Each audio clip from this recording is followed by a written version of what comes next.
कल के ब्रेक में आपने देख भी लिया होगा, इवन आज भी काफी सारा टाइम था आप लोगों के पास। अगर नहीं देख पाएंगे आज तो गारंटेड से देख ही लिया होगा आपने। Yes ma'am. चलो फिर देखो, हम लोगों ने लास्ट क्लास में पूरे हार्ट का फंक्शनिंग पढ़ा था कि हार्ट एग्जैक्टली काम क्या करता है, कैसे वो ब्लड को पंप करता है, कौन कौन से उसके आर्टरीज क्या काम करते हैं, वेन्स क्या करते हैं, पुल्मोनरी आर्टरी क्या होता है, पुल्मोनरी वेन क्या होता है, हार्ट के अलग अलग पार्ट्स के बारे में वीडियोस के थ्रू हमने सारी चीजें समझी थी। तो वो तो सबको अभी तक क्लियर हो गई ना, आप तो भूल गए हो काफी चीजें। मैम क्लियर है। क्लियर है ना। चलो अब आ जाओ यहाँ पे हमारा थोड़ा लाइंस पे। देखो, entire heart is covered made up of cardiac muscle. अच्छा एक और चीज, मैंने आप लोगों को ना अपने हैंड रिटन नोट शेयर किए थे, ओपन करके देखा उनको किसी ने? नहीं मैम। यस मैम, मैंने देखी। किस चैप्टर के? इसी चैप्टर के भी शेयर मैम किए थे। इतने चैट हो जाते मेरे को तो दिखा ही नहीं, वीडियो भी नहीं देख पाई मैं। शेयर किया था, देखो मैं एक बार फिर से यस मैम। स्टार मार्क करके रख लिया करो आप लोग इसको, ठीक है? Yes ma'am. देख लेना सबके सब, मैंने हैंड रिटन नोट शेयर किए हैं। तो मैं चैप्टर पूरा आपको एनसीईआरटी बेस्ड पढ़ा रही हूँ, लेकिन उन हैंड रिटन नोट्स को एक बार अच्छे से रीड कर लेना, और उन नोट्स में जो भी चीजें नहीं समझ में पूछ लेना। Yes read ma'am. करने से ना आपके प्रॉपर नोट्स आपको मिल जाएंगे। जो चीजें मैं समझा रही हूँ उसमें थोड़ा सा डिटेल आपको मिलेगा, एक्सप्लेनेशन वाले वे में आपको सारी चीजें वहां पे देखने के लिए मिलेगी, ठीक है? Yes ma'am. तो इन्होंने बोला कि जो हमारा कंप्लीट हार्ट होता है वो कौन सी मसल से बना होता है? कार्डियक मसल से बना होता है। कार्डियक मसल्स वॉलेंट्री होती है, इनवॉलेंट्री होती है? इनवॉलेंट्री होती है ना, हमारे कंट्रोल में नहीं होती। अब जो वेंट्रिकल्स की वॉल्स होती हैं वो मच थिकर होती हैं देन दैट ऑफ एट्रिया। और अगर हम दोनों वेंट्रिकल्स की कंपेयर करें, लेफ्ट वेंट्रिकल और राइट वेंट्रिकल, इनमें से दोनों कौन सी थिक होती है? Left ventricle. लेफ्ट वाली। ऑलमोस्ट जो आपकी लेफ्ट वाली होती है ना 3 टाइम्स थिकर होती है as compare to right one. इसकी थिकनेस क्यों ज्यादा होती है? बिकॉज इसको जो ब्लड होता है उसको हाई प्रेशर से पंप करना होता है, हाई प्रेशर के साथ इसको ब्लड को पंप करना होता है पूरी इंटायर बॉडी के अंदर जो सर्कुलेट हो जाए, इसलिए इसकी मसल्स को ज्यादा थिक बनाया गया है। Specialised cardiac musculature called the nodal tissue is also distributed in the heart. अब आप लोग जब वो नोट्स पढ़ेंगे ना मेरे, उन नोट्स में आपको ये सारी चीजें समझ में आ जाएगी कि नोडल टिश्यूज किस किस टाइप के हैं, कार्डियक टिश्यूज। ये जो नोडल टिश्यूज है ना, कार्डियक टिश्यूज का ही मॉडिफिकेशन है। कार्डियक टिश्यूज ने ही मॉडिफाई होके नोडल टिश्यूज का फॉर्मेशन करा है। नोडल टिश्यूज हमारे पास कौन कौन से हो सकते हैं? यस शैली? मैम ऑटो एक्साइटेबल का क्या मीनिंग है इसमें? बेटा ऑटो एक्साइटेबल पे अभी हम आएंगे ना, अभी बताऊंगी इसका काम क्या हो रहा है, ओके ठीक है? सुहानी नोट्स आई गेस मैंने 11th वाले ग्रुप में अभी शेयर नहीं किए थे, 11th वाले ग्रुप में भी मैं आपको शेयर कर दूंगी, ठीक है? चलो, तो यहाँ पे आप ऐसे भी लिख सकते हो कि जो हमारी हार्ट की सारी मसल्स होती है ना, उसमें ऑलमोस्ट 99% तो है हमारे पास कार्डियक मसल्स, कार्डियक मसल्स, ठीक है? जो 1% होती है वो है हमारे पास 1% नोडल टिश्यूज। इन्हीं नोडल टिश्यूज का काम होता है ऑटो एक्साइट करना। अब ऑटो एक्साइट करना हो क्या रहा है वो आपको समझ में आ जाएगा। नोडल टिश्यूज हमारे पास 4 टाइप के, अभी एनसीईआरटी से भी दिखाऊंगी, एक बार इनको वे में लिख भी लो। सबसे पहले हमारे पास SA node, AV node and bundle of good evening ma'am. Good evening. Bundle of His and Purkinje fibre. Diagram याद है लास्ट क्लास वाला? Yes ma'am. लोकेशन देखी थी हमने, यस मैम। देखी थी ना? एसए नोड की full form SA sino atrial node, AV atrio and bundle of His, और फिर हमारा पुरकिंजी फाइबर। जो आपका ये एसए नोड होता है, SA node is known as pacemaker of the heart. और एवी नोड को क्या बोलते हैं? Pace settler. अब ये पेस मेकर और पेस सेटलर में डिफरेंस क्या है, कोई बता सकता है? हम जो पेस मेकर है वो पेस जनरेट करेगा, मतलब बर्ड हार्ट को पंप करने में मतलब वो स्टार्ट करेगा, और पेस सेटलर मतलब वो फिर मैम, आगे उसको बंडल ऑफ हीट तक पहुंचाएगा पेस को, और फिर आगे हार्ट कॉन्ट्रैक्ट होगा। देखो सिंपल सी चीज, जो आपका ऐसे नोड होता है ना, वो इम्पल्स जनरेट करता है। कितनी इम्पल्स जनरेट करता है आप लोगों को एग्जैक्ट नंबर याद रखना है, 70 से 80 इम्पल्स जनरेट करता है पर मिनट। ठीक है, इसलिए हम इसको बोलते हैं आपका pacemaker of the heart. लेकिन बाय चांस अगर आपका ऐसे नोड नॉन फंक्शनल हो जाए किसी भी रीजन से, तो फिर उसका फंक्शन कौन करेगा? AV node. इसलिए हमने इसको पेस सेटलर का नाम दिया है कि भाई जब हमारे पास ऐसे नोड नहीं है उस केस में आपका एवी नोड फंक्शन दिखाएगा, that's why we call it pace settler. और ये कितने इम्पल्स जनरेट करता है? ये इम्पल्स जनरेट कर सकता है 50 से 60 पर मिनट। 60 पर मिनट ये इम्पल्स जनरेट कर सकता है। दोनों केसेस समझ में आए? ये हमारे पास ऐसे नोड था, अगर आपको डायग्राम में याद है ये ऐसे नोड है, कहाँ पे लोकेटेड था ऐसे नोड? राइट की एंट्री पे, राइट एट्रिया में, at ma'am entry of corner superior vena cava, superior vena cava की एंट्री के पास था। फिर इसके अंदर से आपने इसे देखा था 3 सिग्नल्स में से जनरेट होके आ रहा था, डायग्राम में अगर याद हो। Answer ma'am. यहाँ पे इकट्ठा हो रहा था, इसको क्या बोलते थे? कहाँ पे प्रेजेंट था इसकी लोकेशन? वेंट्रिकल से ऊपर बिल्कुल लेफ्ट कॉर्नर पे प्रेजेंट था।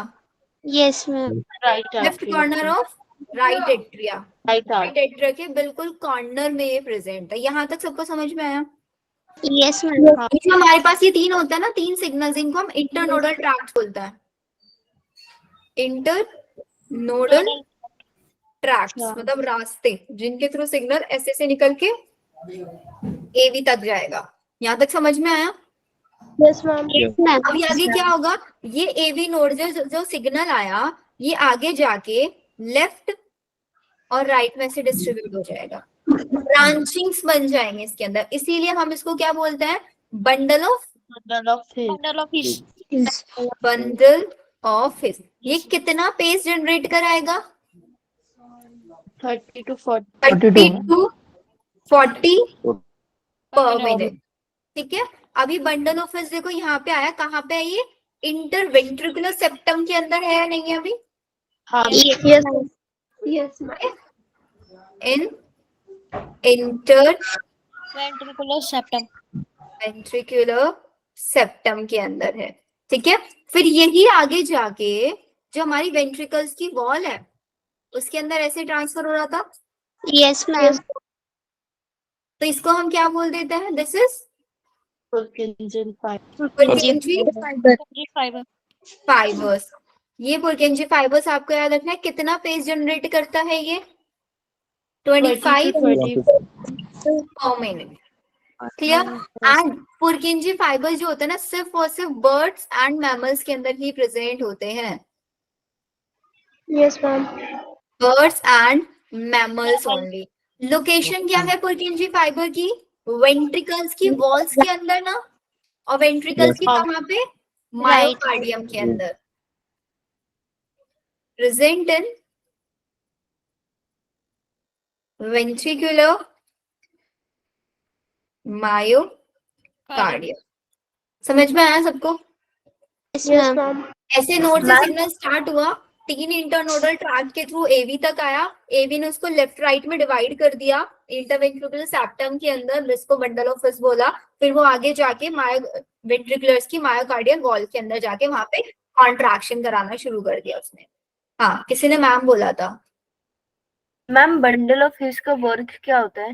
बेटा सिग्नल जो एसए से स्टार्ट हुआ वो एवी तक आएगा, एवी से बंडल ऑफ हिस में आया, फिर ये आपका वेंट्रिकल की उसमें मायोकार्डियम, और मायोकार्डियम किससे होता है? मसल से बनी होती है। सबसे ज्यादा इसके अंदर कॉन्ट्रैक्शन की पावर होती है। जैसे यूट्रस में होता है ना, यूट्रस के अंदर मायोमेट्रियम होते हैं, सबसे ज्यादा कॉन्ट्रैक्ट वही कर सकती है ना, contraction and relaxation 500 times extend हो जाती है।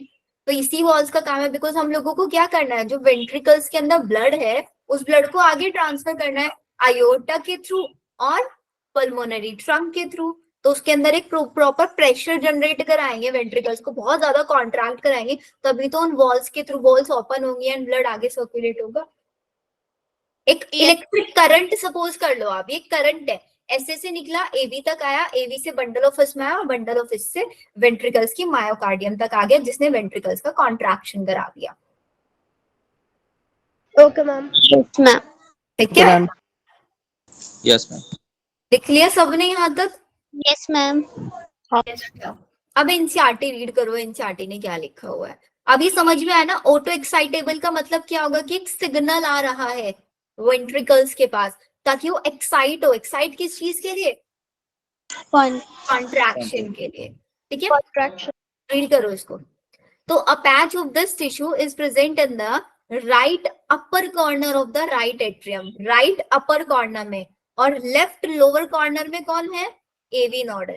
AV node. ठीक है, is called the sinoatrial. Location पे बहुत क्वेश्चन आता है। Another mass of this tissue, किसका? नोडल टिश्यू का ही एक और मास कहाँ पे भी देखा गया है? लोअर लेफ्ट कॉर्नर में, राइट एट्रियम के ही, जो कहाँ पे बिल्कुल क्लोज है, किसके? जहाँ पे एट्रिया और वेंट्रिकल्स का सेप्टम है, बिल्कुल वहां पे, क्योंकि फिर उसी सेप्टम, जो वेंट्रिकल वाला सेप्टम है उसको वहां तक जाना है ना, फिर इंटरवेंट्रिकुलर सेप्टम तक, उसको हम बोलते हैं एट्रियो वेंट्रिकुलर नोड। देखो नाम कहाँ किस वजह से दिया गया? लोकेशन के बेसिस पे। ये सुपीरियर वेना कावा और एट्रिया के अंदर है, इसलिए नाम इसका साइनोएट्रियल। एट्रियोवेंट्रिकुलर सेप्टम के पास है, इसलिए इसका नाम atrioventricular node, AV node. A bundle of nodal tissue atrioventricular continue from the AV node which passes कहाँ पे गया? Atrioventricular septum to emerge on top of the, कहाँ पे? interventricular septum तक गया और फिर वहां पे डिवाइड हो गया लेफ्ट और राइट पार्ट में। Yes ma'am. हो गया। And these branches give rise to minute fibres, छोटे छोटे इन्होंने अपने अंदर से फाइबर्स बनाने शुरू कर दिए वेंट्रिकुलर मस्कुलेचर के अंदर, जिसको हमने क्या बोला? पुरकिंजी फाइबर्स बोल दिया। दीज फाइबर्स अलोंग विद, इन्हीं फाइबर्स को राइट और लेफ्ट बंडल्स के अंदर जो आए थे, इन्हीं को हम कलेक्शन में बंडल ऑफ फिश बोल देते हैं। The nodal musculature has the ability, ये जो नोडल मसल्स है इनका काम क्या है? इनके पास एबिलिटी है to generate action potential without any external stimuli. Auto का मतलब होता है खुद से काम करना ना। Yes ma'am. ऐसे नोड को कोई सिग्नल नहीं मिलेगा, ऐसे नोड के ऊपर कोई स्टिमुली नहीं आएगी, कुछ नहीं होगा, खुद से एक्साइट होगा एवी से, ऐसे से एवी को देगा, एवी से bundle of His, then Purkinje fibres. अब आया समझ में ऑटो एक्साइटेबल? हमारा एवीएन नोड होगा जो अपने आप ही एक्साइटेबल हो जाएगा, या फिर एसएन होगा? ऐसे नोड होगा, वो एक्साइट होगा, वो एवी को देगा, फिर एवी से bundle of His, then Purkinje fibre. Okay ma'am. ठीक है। However, the number of actions potential that could be generated in a minute way at different part of the nodal tissues, nodal tissues के अलग अलग part पे एक number हो, मतलब अलग अलग टाइप के एक्शन पोटेंशियल जनरेट होंगे। ऐसे नोड कितना एक्शन पोटेंशियल जनरेट करेगा? सबसे मैक्सिमम करता है ये 70 से 75 पर मिनट। और यही क्या किस चीज के लिए रिस्पॉन्सिबल है? इनिशिएट कराता है and rhythmic contractile activity of the heart. Heart कैसे कॉन्ट्रैक्ट करेगा, कैसे रिलैक्स करेगा, उसके अंदर एक मेंटेनेंस बना के रखता है, एक रिदम बना के रखता है, इसीलिए हम इसको बोलते हैं पेस मेकर। ठीक है। एंड हमारा हार्ट नॉर्मली 70 से 75 टाइम्स बीट करता है इन अ मिनट, एवरेज 72 लेके। Yes ma'am. Yes ma'am. तो यहाँ तक सारी चीजें आप लोगों को क्लियर हुई। फिर आ जाते हैं हम अपनी कार्डियक साइकिल के ऊपर। अच्छा, कार्डियक साइकिल बताने से पहले कुछ चीजें आप लोगों से क्लियर करनी है। वैसे मैंने आप लोगों को जो नोट प्रोवाइड कराने इसीलिए वो नोट्स दिए हैं ताकि इसमें आप डिटेल्ड में एक बार चीजें देख पाओ। Open circulatory system and close circulatory system में डिफरेंस पता है सबको? Yes, ma'am. Yes, ma'am. Difference आप लोगों को कर लेना है, open circulatory and close circular. Circulatory, ठीक है। नेक्स्ट चीज, 2 चैम्बर हार्ट हमने सुना है, yes Yes, ma'am. ma'am. 3 chamber heart हमने सुना है, yes ma'am. And 4 chamber heart हमने सुना है। 2 चैम्बर हार्ट किस किस के अंदर होता है? फिशेस के अंदर। मैम। फिशेज और एम्फीबियंस। एम्फीबियन। 2 चैम्बर का मतलब एक एट्रिया होगा, और Yes, एक ma'am. एक वेंट्रिकल होगा, ठीक है। अब यहाँ पे क्या होता है ना, एट्रिया से वेंट्रिकल में ब्लड आया तो यहाँ पे मतलब कभी कभी इसका फिशेस का भी सर्कुलेशन बढ़ा देते हैं आप लोगों को, लेकिन उसके ऊपर आप देखेंगे लेटेस्टली क्वेश्चंस नहीं आते ज्यादा फिशेस के अंदर सर्कुलेशन। सिर्फ ये याद है ना, 2 चैम्बर हार्ट होता है, एक एट्रिया होता है, एक वेंट्रिकल होता है। 3 चैम्बर हार्ट में क्या होता है?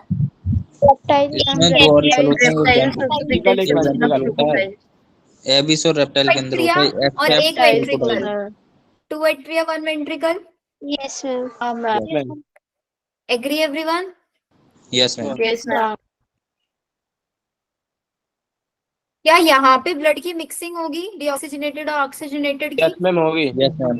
होगी ना। तो और 2 चैम्बर हार्ट वाले में क्या मिक्सिंग होती है? Yes, ma'am. उसमें तो एक ही ब्लड जाता है ना, वेनस। इसमें हमेशा, इसको हम वीनस हार्ट भी बोल देते हैं, इसमें कभी भी मिक्सिंग नहीं होती है। मिक्सिंग जो होती है ब्लड की वो सिर्फ और सिर्फ 3 चैम्बर हार्ट में होती है। 4 चैम्बर हार्ट तो हमको पता ही है क्या है, 2 एट्रिया एंड 2 वेंट्रिकल्स, ठीक है। लेट्स सपोज ये हमारा हार्ट है, हार्ट का जो नीचे वाला पार्ट होता है इसको क्या बोलते हैं? एपेक्स या बेस? Yes base ma'am. बोलेंगे, एपेक्स बोलेंगे? एपेक्स बोलेंगे, बेस नहीं बोलेंगे। बेस होता है ऊपर वाला पार्ट, ऊपर। ये याद रखना है आपको, ठीक है। Yes ma'am. लिख लो इन छोटी छोटी चीजों को, फिर बच्चे कितना लेट लेट ज्वाइन करते मैम 13 मैम चैम्बर भी होता है कॉकरोच में। हैं। हाँ, कॉकरोच में 13 चैम्बर हार्ट होता है, वो तो आप लोगों को पढ़ाया ही है। Yes ma'am. क्रोकोडाइल में 4 चैम्बर हार्ट होता मैम है। एम्फीबियन में तो वो होता है ना 3 चैम्बर ऑफ हार्ट। आप ही ने आपने बताया था। Yes, ma'am. मैम 2 चैम्बर में नहीं होगा। 3 चैम्बर होता है, एक्सेप्ट 2 चैम्बर का एक और एग्जांपल बताओ। अच्छा, Ma'am, reptiles. रेप्टाइल्स। बर्ड्स में Ma'am, birds में तो क्रोकोडाइल एम्फीबियन है, रेप्टाइल है? मैम क्रोकोडाइल एम्फीबियन है। रेप्टाइल है लेकिन उसमें 4 चैम्बर ऑफ हार्ट होता है, एक्सेप्शन है वो तो। हाँ मैम क्रोकोडाइल क्रोकोडाइल तो 3 चैम्बर हार्ट है, उसका एक्सेप्शन है उसमें। 4 चैम्बर हार्ट है क्रोकोडाइल का। चैम्बर है। रेप्टाइल में आता है, रेप्टाइल के 3 चैम्बर ऑफ हार्ट होते हैं। इसमें 3 चैम्बर हार्ट होता है, Crocodile का 4 एक्सेप्ट chamber है। Crocodile which is a 4 chamber heart, yes ma'am. ठीक है। ये याद रखना है सबको। आ जाओ वापस। अच्छा, और टर्म्स देख लेते हैं हम यहाँ पे। स्ट्रोक वॉल्यूम क्या होता है? Top ventricular volume. कॉन्ट्रैक्शन के थ्रू कितना ब्लड पंप होता है एक वेंट्रिकल। ventricle में आगे कितना वॉल्यूम स्टोर होता है? हाँ ma'am. Stroke volume and cardiac output. देखो, स्ट्रोक वॉल्यूम है कितना वॉल्यूम ऑफ ब्लड वेंट्रिकल ने पंप किया एक बीट में, एक बार बीट। और 1 मिनट में कितनी बार बीट करता है हार्ट? 72। 72 टाइम्स बीट करता है, ठीक है। और स्ट्रोक वॉल्यूम हुआ कि एक बीट में कितना वॉल्यूम ऑफ ब्लड उसने पंप किया। कार्डियक आउटपुट क्या हो जाता है कि 1 मिनट में कितना उसने स्ट्रोक वॉल्यूम हम पर बीट निकालते हैं और कार्डियक आउटपुट हम पर मिनट। मिनट निकालते हैं। सिर्फ ये डिफरेंस है दोनों में, बाकी डेफिनेशन सेम है। कितना volume of blood pumped by a heart, मतलब pump by each ventricle, clear? Yes ma'am. Stroke volume तो बीट पर मिनट होगा ना? Stroke volume per beat beat per होगा मिनट में कैलकुलेट पर कर। बीट, एक बीट में 1 मिनट में तो 72 बीट्स होती है ना। इसमें बीट पर मिनट। तो उसका मतलब वही हो ना, 1 मिनट में कितने बीट उसने किए वही ब्लड हुआ, और इसमें 1 मिनट में उसने कितने ब्लड ऑक्यूपाई किए वही। नहीं आया समझ में? मैम आगे एक बीट में कितना ब्लड लाए और 1 मिनट में कितनी बीट्स हुई कि वो उतना ब्लड लेके आए। देखो, आपका जो वेंट्रिकल है वो जब एक बार बीट करता है ना तो 70 ml ब्लड को पास करता है या पंप करता है, ठीक है। तो 1 मिनट में कितना ब्लड पास करेगा? 72 into 70 into 72 क्या होगा? 100 ml, 5000 ml. 5 तो ml। स्ट्रोक वॉल्यूम क्या हुआ Five. मेरा? Stroke volume is 70 ml and cardiac output is 5040. 5040, मतलब अप्रोक्स 5 लीटर। हाँ मैम 5। अब समझ आया सुहानी? Yes ma'am.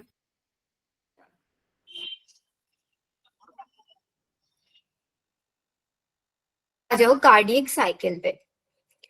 How does the heart function? Let us take a look. To begin with, all the 4 chambers of heart are in a relaxed state. अब हम देखो पूरा blood, मैंने आप लोगों को जो लास्ट वीडियो दिखाया था ना, उस वीडियो को माइंड में रखना, तब चीजें आप लोगों को अच्छे से समझ में आएंगी। बिल्कुल इमेजिन करते हुए चलना, ऐसे नॉर्मली सिर्फ पढ़ते चलोगे, अभी लिखना मत कुछ भी, सिर्फ समझ लो। ये बोल रहे हैं कि हमारे पास जो 4 के 4 चैम्बर वो भी रिलैक्स स्टेट में है। रिलैक्स स्टेट का मतलब ये है अभी वो कोई ब्लड पंप नहीं कर रहे हैं ना अपने अंदर से। No ma'am. तो रिलैक्स स्टेट को हम बोलते हैं डायस्टॉल। डायस्टॉल। और जब वो कॉन्ट्रैक्ट कर रहे होते हैं उसके लिए हम टर्म यूज करते हैं systole. Systole term for Contract. Contraction, ठीक है। अब क्या हुआ? As the tricuspid and bicuspid valves are open. Tricuspid जो और बाइकस्पिड वॉल्स है वो आपकी ओपन हुई। Blood from the pulmonary vein. Pulmonary vein कौन सा ब्लड लेके आ रही है? Oxygenated blood. And vena cava. Pulmonary vein जो है वो ब्लड लेके आ रही है ऑक्सीजनेटेड। किधर से आ रहा है ऑक्सीजनेटेड? लंग्स से आ रहा है। लंग्स से ऑक्सीजनेटेड ब्लड आया। इमेजिन करना अभी शांति से सुन के सबके सब, ठीक है। लंग्स से ऑक्सीजनेटेड ब्लड आया हमारे हार्ट के लेफ्ट साइड में। इधर से upper superior vena cava, inferior vena cava ने ब्लड लेके आया राइट साइड में। तो इधर मेरे पास लेफ्ट में ऑक्सीजनेटेड, इधर राइट में डीऑक्सीजनेटेड ब्लड। दोनों एट्रियाज मेरे पास फुल हो गए respectively through the left and right atria.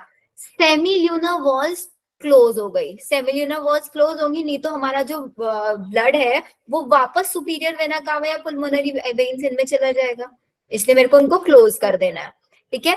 SAN, SA node ने जैसे ही ब्लड एट्रियाज के अंदर आके फुल हो गया, SA नोड ने एक सिग्नल जनरेट कराया, जनरेट एन एक्शन पोटेंशियल, जिसने दोनों एट्रिया को कॉन्ट्रैक्ट करा दिया है। स्टिमुलेट बोथ द एट्रिया, कि दोनों के दोनों एट्रिया से कॉन्ट्रैक्ट करेंगे। अब जो कॉन्ट्रैक्ट करेंगे that condition is known as atrial systole.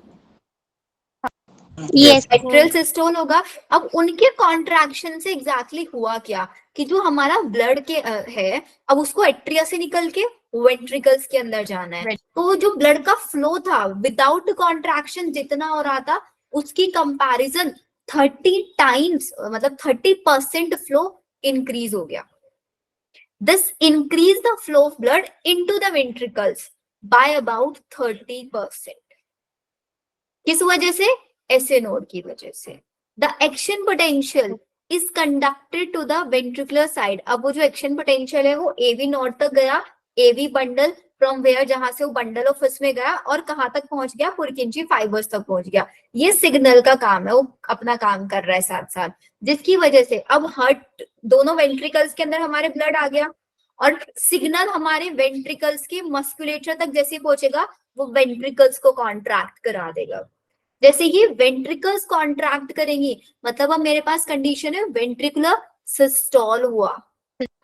अब जब वेंट्रिकल्स कॉन्ट्रैक्ट कर रही होंगी उस टाइम पे मेरा एट्रिया रिलैक्स होगा। रिलैक्स स्टेज में होगा, तो उस टाइम पे एट्रिया डायस्टोल कंडीशन में है।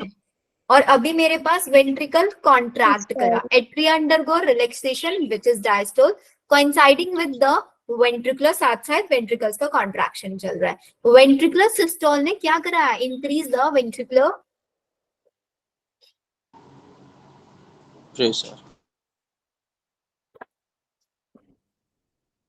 Pressure causing the closure of tricuspid and bi। अब ये ट्राइकस्पिड और बाइकस्पिड वॉल, क्योंकि सारा ब्लड एट्रिया से निकल के किधर आ गया, वेंट्रिकल्स में, बैक फ्लो ना हो जाए इसलिए हमको दोनों दरवाजे बंद करने पड़ेंगे।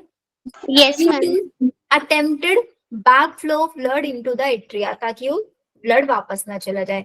As the ventricular pressure increases for the ventricles के ऊपर और प्रेशर लग रहा है, जो सेमिल्यूनर वॉल्स है guarding the pulmonary artery right side, मतलब जो हमारी वेंट्रिकल से अटैच्ड पाइप्स है, एक साइड आयोटा है लेफ्ट साइड, एक साइड पल्मोनरी आर्टरी है। आयोटा को पूरी बॉडी में ब्लड लेके जाना है, पल्मोनरी आर्टरी को ब्लड लंग्स तक लेके जाना है। उन्होंने क्या किया, वो फोर्सफुली ओपन हुई, क्योंकि वेंट्रिकल्स पे प्रेशर लग रहा है, प्रेशर लगेगा दरवाजे पे, दरवाजे ओपन होंगे ना। ऐसे इमेजिन करो मेरा ये रूम है, तो इस रूम के अंदर इतना ज्यादा पानी भर गया है कि अब इसकी कैपेसिटी, मतलब पानी आए जा रहा है इसके अंदर, दरवाजे विंडो सब कुछ बंद है, बाहर कहीं पानी नहीं जा रहा है। तो एक टाइम ऐसा है ना, इसके दरवाजे टूटना शुरू हो जाए, यस मैम। क्योंकि वॉल्स के ऊपर प्रेशर लगेगा, दरवाजे होंगे, विंडो होगी, जो भी चीज होगी उसके ऊपर प्रेशर लगेगा, वो खुल जाएंगे। सेम चीज यहाँ पे है, आयोटा, आयोटिक वॉल्व और पल्मोनरी वॉल्व दोनों की दोनों फोर्सफुली ओपन होगी, जिसकी वजह से सारा वेंट्रिकल से जो ब्लड है वो इन पाइप्स के थ्रू कहाँ पे चला जाएगा, सर्कुलेट होने के लिए चला जाएगा। वेंट्रिकल फ्री हो गया, ब्लड गया, तो उस टाइम पे वेंट्रिकल्स डायस्टोल करेंगे। Yes ma'am. वेंट्रिकल्स के अंदर जो प्रेशर बना था वो प्रेशर अब धीरे धीरे डिक्रीज होगा, प्रेशर कम होगा, तो हमारे जो एक वॉल्स ओपन हुए थे, आयोटिक वॉल और पल्मोनरी वॉल, दोनों क्लोज हो जाएंगे, ताकि बैक फ्लो ना हो जाए फिर से ब्लड का, वेंट्रिकल्स में ना चला जाए। As the ventricle pressure decline further, जैसे जैसे वेंट्रिकल्स का प्रेशर बिल्कुल कम हो जाएगा, जो हमारी ट्राइकस्पिड और बाइकस्पिड वॉल वो फिर से ओपन हो जाएंगी, एट्रिया के अंदर फिर से ब्लड आया होगा, वो वेंट्रिकल्स के अंदर आएगा, फिर प्रेशर बनेगा, हमारी जो लेफ्ट और आयोटिक वॉल और पल्मोनरी वॉल है वो ओपन होगी, फिर ब्लड वहां पे जाएगा, जब प्रेशर डिक्रीज हो जाएगा वेंट्रिकल्स के अंदर बिल्कुल, तब ट्राइकस्पिड और बाइकस्पिड ओपन होंगी। ये सिग्नल देख रहे हो कैसे चल रहा है, जब वेंट्रिकल के अंदर प्रेशर बिल्कुल डिक्रीज हो जा रहा है तब ट्राइकस्पिड बाइकस्पिड वॉल्स ओपन होंगी और तब ब्लड वेंट्रिकल्स के अंदर आएगा। आ रहा है थोड़ा थोड़ा समझ में? Tricuspid and bicuspid valve are pushed open by the pressure in the atria exerted by the blood which are being empty into them by the veins. The blood now once again move freely, फिर blood ventricles के अंदर easily आ पाएगा। अब ventricles and atria are now again in a relaxed state as earlier. Soon the SA node generate a new action potential और फिर से same sequence follow होती चली जाएगी प्रॉपर्ली आपका। ट्राइकस्पिड बाइकस्पिड वॉल्स ओपन होंगे, वेंट्रिकल्स के अंदर आएगा, वेंट्रिकल्स के अंदर सिग्नल जनरेट होगा, वेंट्रिकल्स पे प्रेशर लगेगा, हमारे aortic wall pulmonary valve open हो जाएंगी, ब्लड सारा पाइप्स के थ्रू सर्कुलेशन हो जाएगा। Is it done? इसी साइकिल को कार्डिक साइकिल बोलते हैं। इसी पूरी साइकिल को हम कार्डिक साइकिल बोलते हैं। हाँ। ठीक है, अब जरा एक बार देख लेते हैं कि जो हमारी हार्ट की साउंड प्रोड्यूस होती है ना, वो कैसे प्रोड्यूस होती है। ये वाला लास्ट वाला पैराग्राफ पढ़ना, ऊपर वाला पैराग्राफ भी पढ़ाऊंगी। ईच कार्डियक साइकिल दो प्रोमिनेंट साउंड्स आती है विच इज नोन एज लब एंड डक। ठीक है, मेनली जब आपका हार्ट की साउंड्स होती है ना, होती 4 साउंड्स है, लेकिन हियरेबल सिर्फ 2 साउंड होती है। साउंड प्रोड्यूस 4 होती हैं, लेकिन अब आप खुद देखो साउंड किस चीज की आएगी, ब्लड के फ्लो होने की साउंड तो आएगी नहीं। No ma'am. वॉल्व्स है हमारी, उनकी ओपन और क्लोज होने की साउंड आएंगे सिर्फ और सिर्फ। Yes ma'am. ठीक है, तो हमारे पास जो फर्स्ट साउंड आती है वो किसकी वजह से आती है?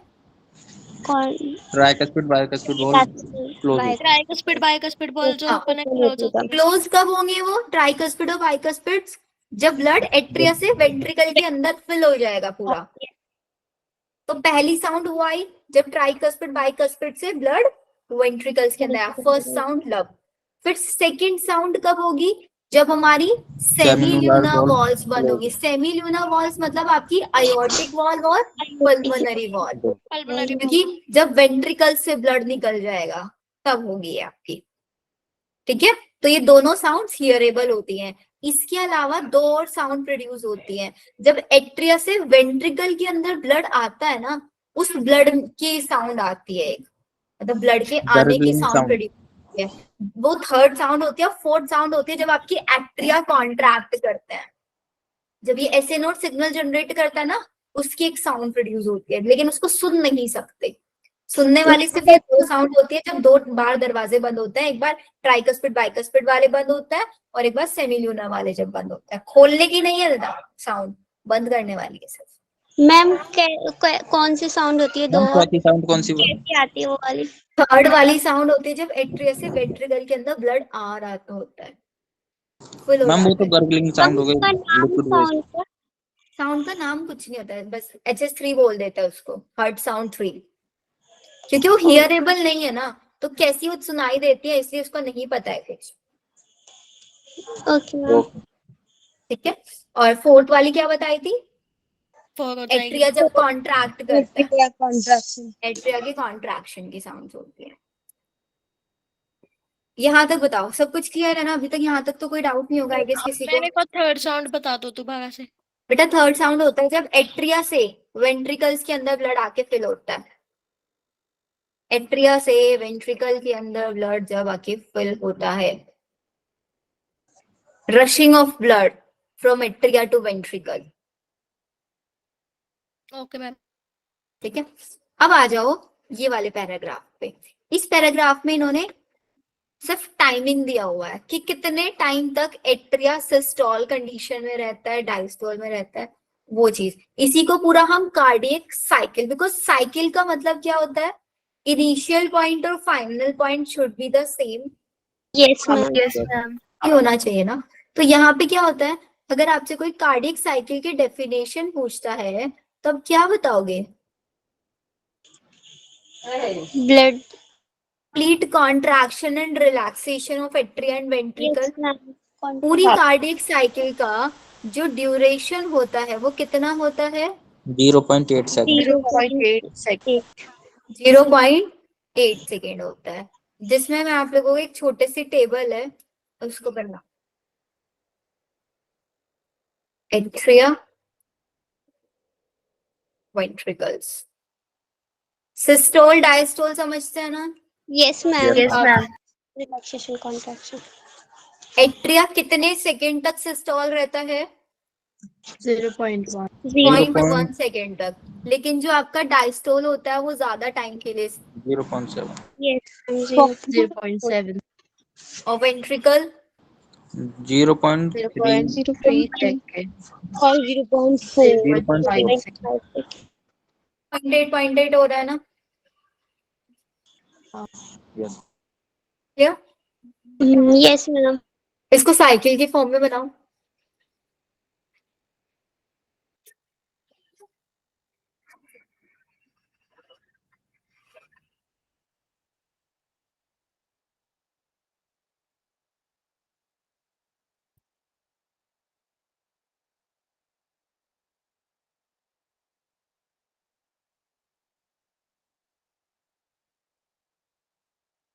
देखो सबसे पहले क्या हुआ ना, 0.1 सेकेंड तक आपका एट्रिया के अंदर सिस्टोल हुआ। ठीक है, फिर 0.3 सेकेंड तक वेंट्रिकल ने सिस्टोल किया, मतलब रिलैक्स हुआ ये। फिर उसके बाद क्या हुआ? क्या बोल रहे हो? मैम डायसिस्टोल होगा ना अगर रिलैक्स हुआ तो? अभी पहले सिस्टोल बता रही हूँ एक बार मैं आपको। Okay ma'am. अगर डायस्टोल समझना है डायस्टोल समझ लो। देखो पहले एट्रिया ने 0.1 सेकेंड तक सिस्टोल रहा है ना, और एट्रिया की अगर हम बात करें फिर ये वापस से ये पूरी साइकिल फॉलो करेगा। 4 + 3 7 ना? Yes yes ma'am. मैम। यहाँ से देखो तो 0.7 सेकेंड तक एट्रिया डायस्टोल कंडीशन। ठीक है, यस मैम। अब जो वेंट्रिकल है वो 0.3 सेकेंड तक सिस्टोल कंडीशन में रहा, और फिर डायस्टोल कितनी कंडीशन है? 0.5 प्लस 0.4 प्लस 0.1 Yes, 0.4 कंडीशन में। ठीक है, यहाँ पे एक ऐसी कंडीशन आ रही है जिसमें दोनों के दोनों एक साथ रिलैक्स हो रहे हैं, जिसको हम बोलते हैं जॉइंट डायस्टॉल, जो हमने पैराग्राफ पढ़ते टाइम इसकी स्टार्टिंग में लिखा था, दोनों रिलैक्स है, which is known as joint diastole. ये वाली कंडीशन जॉइंट डायस्टॉल की है ना 0.4 सेकेंड तक। Yes ma'am. Yes ma'am.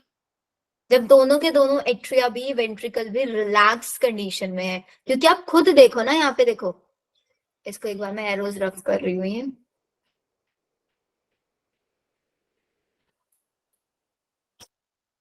अब देखो क्या हो रहा है, अभी मेरा एट्रिया 0.1 सेकेंड के लिए कॉन्ट्रैक्ट कर रहा है, सिस्टोल कंडीशन में है। ठीक है, फिर उसके बाद हमारा वेंट्रिकल ने क्या किया, वो कॉन्ट्रैक्ट कर रहा है। एट्रिया ने एक बार कॉन्ट्रैक्ट करा, वो 0.7 तक रिलैक्स रहा, तो ये वाला जो टाइम है, इस टाइम में मेरा एट्रिया भी रिलैक्स है या नहीं है? Yes ma'am. 0.4 सेकेंड में। यहाँ पे वेंट्रिकल है, वेंट्रिकल ने 0.3 सेकेंड तक कॉन्ट्रैक्ट करा, और फिर वो 0.5 सेकेंड तक रिलैक्स करेगा। Relax.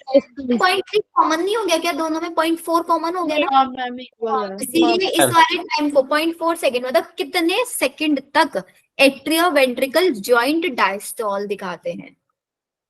0.4 second. Joint diastole is the time period when both atria and ventricles are in relaxed state. Clear? Yes ma'am. Ma'am contraction ज्यादा टाइम तक क्यों होता है और रिलैक्सेशन कम? क्योंकि कॉन्ट्रैक्ट करने में उसको टाइम लगता है ना, उसको पूरा ब्लड को नेक्स्ट चीज तक ट्रांसफर करना है, एट्रिया को वेंट्रिकल तक करना है। लेकिन आप टाइम पीरियड दोनों का अलग अलग देखो, एट्रिया कम टाइम के लिए कॉन्ट्रैक्ट हो रहा है, यस मैम। कॉन्ट्रैक्शन में कम है ना, सिस्टोल कम है यहाँ पे, यस मैम। डायस्टोल ज्यादा है, हाँ मैम। प्रेशर क्रिएट करने में टाइम जाता है। Okay ma'am. तो यही चीज इन्होंने इस पैरा में आपको लिख के दी हुई है। ये the sequential event in the heart which is cyclically repeated is called cardiac cycle, and इसके अंदर सिस्टोल एंड डायस्टोल होता है दोनों का, किसका? एट्रिया का एंड वेंट्रिकल का। जैसे इन्होंने पहले बताया कि जो हार्ट बीट होती है 72 टाइम्स होती है पर मिनट, तो many cardiac cycles are performed per minute, क्योंकि भाई देखो एक कार्डियक साइकिल होने में सिर्फ 0.8 सेकेंड लग रहा है, तो 72 उसमें हार्ट बीट में कितनी कार्डियक साइकिल्स चल रही होंगी? मैम 0.8 को इंटू कर देंगे 72 से। देखो 0.8 से एक कार्डियक साइकिल होने में, सीसी लिख दो इसको, यस मैम। 0.8 सेकेंड लग रहा है। ठीक है, और मेरे को निकालना है 1 मिनट के लिए, 1 मिनट में कितनी कार्डियक साइकिल चलेंगी? 1 मिनट में कितनी कार्डियक साइकिल चलेंगी? 0.8 इंटू 60, यस मैम। कितना हो गया? 4.8।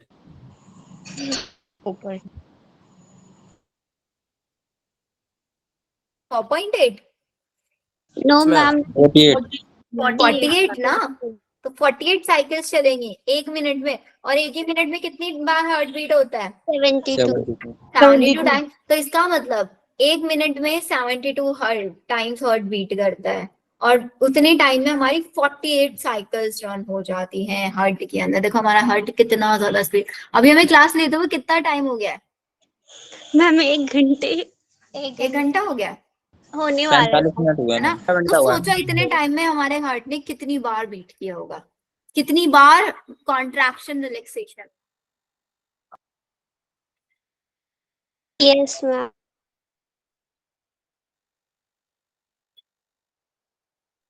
चलो आगे बढ़ो फिर इसको।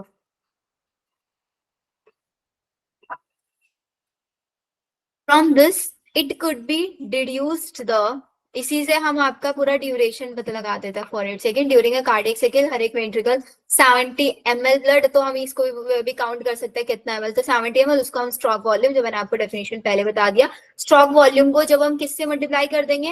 हार्ट रेट से मल्टीप्लाई कर देंगे, तो क्या आ जाएगा हमारे पास? कार्डियक आउटपुट आ जाएगा। देयरफॉर कार्डियक आउटपुट क्या होता है? कितना वॉल्यूम ऑफ ब्लड वेंट्रिकल ने पर मिनट पंप किया। एवरेज 5 लीटर 5000 ml या फिर 5 लीटर, लेकिन ये एक एथलीट के लिए वेरी करेगा या नहीं करेगा? हाँ ना? मैम, कितना हो सकता है एक एथलीट के लिए ये? 11 लीटर। 11 तक जा सकता है, डबल से भी ज्यादा। मैम उनको तो ज्यादा एक्सरसाइज अप्रोक्सीमेटली। हाँ एग्जैक्टली, एथलीट के लिए इतना जा सकता है, 10 to 11 उनका हो जाता है बहुत आसानी से। द बॉडी हाँ। Has the ability to alter the stroke volume, वही लाइन आगे लिख के देता है कि एथलीट जो होता है वो अपनी स्ट्रोक वॉल्यूम को एज वेल एज अपने हार्ट रेट को एल्टर कर सकता है, and thereby the cardiac output. For example, the cardiac output of an athlete will be much higher than that of a ordinary man. जैसे कि I guess कल की class में या फिर पहली क्लास में एक स्टूडेंट मुझसे पूछ रहे थे कि मैम हमें ना पढ़ते टाइम बहुत नींद आती है, वैसे भी बहुत नींद आती है, नींद पे कैसे कंट्रोल करें? तो जो एक एथलीट होता है उसने भी तो, बिकॉज हम सबका हार्ट 72 टाइम से बीट करता है, हम लोग को 1 किलोमीटर रनिंग के लिए भेज दे और हमारे साथ एक एथलीट को भेज दे तो हम जल्दी थक जाएंगे, सांस फूल जाएगी, हार्ट बीट बढ़ जाएगी। एथलीट के साथ ऐसा नहीं होता है, तो उसने कहीं ना कहीं अपने आप को इम्प्रूव किया है ना with the help of exercise. Yes ma'am. Ma'am अपने वो एक्सरसाइज लेट सपोज ऐसे करता कि आज एक्सरसाइज कर लिया, फिर नेक्स्ट संडे कर लिया, फिर नेक्स्ट वीक कर लिया, क्या ऐसे करके अपनी बॉडी के अंदर चेंजेस लाया जा सकता है? नो मैम, है ना? जब सोचो कोई एथलीट बिल्कुल जीरो से ही तो स्टार्ट करता होगा ना, वो भी 70 ml से ही स्टार्ट किया उसने, क्योंकि हम सबका 70 ml है, तो 70 से 72 75 स्टेप बाय स्टेप करके वो 11 लीटर तक पहुंचा है, 5000 से 11 लीटर तक। तो इट मीन्स इसके पीछे हार्डवर्क लगा होगा बहुत ज्यादा। Yes ma'am. सबसे बड़ी चीज होती है कंसिस्टेंसी। तो जिसको नींद बहुत ज्यादा आती है ना, सबसे अच्छा सोल्यूशन है, देखो अगर मॉर्निंग में आप लोग चाहते हो कि हम मॉर्निंग में अपना उठने का रूटीन बना ले, तो ये मत करना कि डेली उठ रहे हो 9 बजे, आज सोच लिया कि आज शिवानी मैम ने अच्छा मोटिवेट कर दिया, कल तो हम 4 बजे उठेंगे, विच इज इम्पॉसिबल, नहीं कर पाओगे, बिल्कुल नहीं कर पाओगे। तो अगर आप 9 बजे उठ रहे हो तो आप ट्राई करो कि कल आप 8 बजे उठना शुरू करो, ठीक है? फिर 2-3 दिन बाद आप लोग 7 बजे उठना शुरू करो, फिर 6 बजे उठना शुरू करो। मतलब किसी भी चीज तक अगर आपको पहुंचना है ना, तो स्टेप बाय स्टेप लेके चलो, एकदम से मत करो कि आज होता है ना, बहुत सारे बच्चे इस चीज को रिलेट भी करेंगे कि हम लोग जब टाइम टेबल बनाते हैं ना, अचानक से हम इतना डिफिकल्ट टाइम टेबल बना लेते हैं ना कि उसको 1-2 दिन ही फॉलो कर पाते, उसके बाद कर ही नहीं पाते, क्योंकि गलती उसमें हमारी नहीं है, गलती हमने गलत टाइम टेबल बनाया है वो है। ये नहीं कि हम कर नहीं सकते, हम कर सकते हैं। मेन चीज है एक अच्छी गाइडेंस की, जो कि आप लोग नहीं लेते। खुद ही 6 बजे ही उठ जाएंगे। हाँ बेटा, वो 6 बजे स्कूल जाने के लिए उठ रहे हो ना ज़ेबा, सेल्फ स्टडी का टाइम निकालना है, तो यही अगर आप सुबह 4 बजे कर लो तो सुबह 1.5-2 घंटा बैठ के पढ़ाई कर सकते हो ना। Yes ma'am. तो 6 बजे तो स्कूल जाने के लिए है। मेन चीज है स्कूल जाना एक फॉर्मेलिटी है, सिर्फ फॉर्मेलिटी जो हमको करनी ही पड़ती है, लेकिन उस फॉर्मेलिटी के साथ साथ हम कितना हार्डवर्क दे रहे हैं वही हमें बताएगा कि 12th के बाद हमें एक MBBS कॉलेज मिलेगा या नहीं मिलेगा, या फिर आप लोग भी ड्रॉपर्स बन के ड्रॉपर बैच ज्वाइन कर रहे होंगे। ठीक है, स्कूल के साथ साथ बहुत बच्चे हैं ऐसे जो सिलेक्शन लेते हैं, वो किस वजह से होता है? क्योंकि वो स्कूल को ये नहीं समझते कि डेली स्कूल जा रहे हैं, पढ़ाई कर रहे हैं, बस मैं बहुत अच्छा कर रहा हूँ, डेली स्कूल से जो होमवर्क मिल रहा है आके कर लिया, स्कूल एग्जाम में अच्छा कर लिया, वो सफिशिएंट नहीं होता है, किसी के लिए भी वो सफिशिएंट नहीं है। उससे एक्स्ट्रा करो, वो तो सब कुछ ही कर रहा है ना, फिर आप में यूनिक क्या हुआ? उससे एक्स्ट्रा करो। अगर जब आप 4 बजे उठ के 2 घंटे बैठ के एक्स्ट्रा पढ़ रहे हो तो तब आपका लगता है कि हाँ आप कुछ कर पाओगे, लेकिन अगर आप सिर्फ फॉर्मेलिटी कर रहे हो, स्कूल जा रहे हो, स्कूल से होमवर्क मिल रहा है कर रहे हो, स्कूल एग्जाम से अच्छे से कर रहे हो, वो सफिशिएंट नहीं है, कभी वो सिलेक्शन नहीं दिला सकता, कभी भी नहीं, कुछ भी कर लेना चाहे। ठीक है, यस मैम। यहाँ तक हो गया सबका? यस वैशाली कहीं जाना है क्या बेटा? मैम, आज तो चैप्टर खत्म करा देना पूरा। यस मैम, खत्म करा देना आज। ट्राई करेंगे बेटा, खत्म हो जाए। ईसीजी रह गया, देखो डबल सर्कुलेशन। 3-4 टॉपिक हैं बस में, disorder and double circulation, regulation of cardiac हाँ एक्टिविटी और ईसीजी। फिनिश हो जाएगा, फिनिश हो जाएगा, फिनिश हो जाएगा। विवेक कुमार बेटा, इतने लेट लेट आप लोग क्लास में आते हो, क्या समझ आ जाता है आप लोगों को इतना लेट क्लास में ज्वाइन करके? ईसीजी देखा है कभी किसी ने? ECG का report, यस मैम, देखा हॉस्पिटल। हाँ मैम। हॉस्पिटल्स वगैरह में या कहीं पे, मतलब घर में भी किसी ना बड़े लोग होंगे जो उनका हो जाता है ईसीजी हाँ मैम। ना। तो ईसीजी में वो जो वेन, सबसे पहली चीज ईसीजी की फुल फॉर्म इलेक्ट्रोकार्डियोग्राफ इलेक्ट्रोकार्डियोग्राफ। और ग्राम, ठीक है। यहाँ पे थोड़ी सी कंट्रोवर्सी ये आ जाती है कि ग्राफ का मतलब है कि भाई वो मशीन है, electrocardiograph is a machine machine, और इलेक्ट्रोकार्डियोग्राम वो जो ग्राफ बन के आता है मेरे सामने। हाँ हाँ मैम। डिफरेंस समझ में आया? लिखवाऊं इसको, भूल जाओगे? यस मैम, आ गया। इंस्ट्रूमेंट का नाम है इलेक्ट्रोकार्डियोग्राफ। इलेक्ट्रोकार्डियोग्राफ। ग्राफ।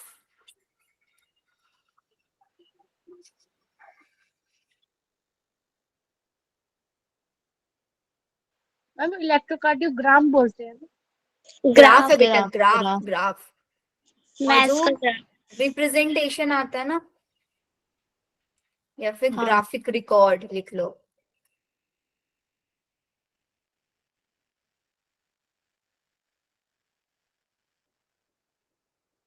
रिकॉर्ड या फिर record, this is called electrocardiograph. है ना कंफ्यूजिंग? हाँ मैम, तो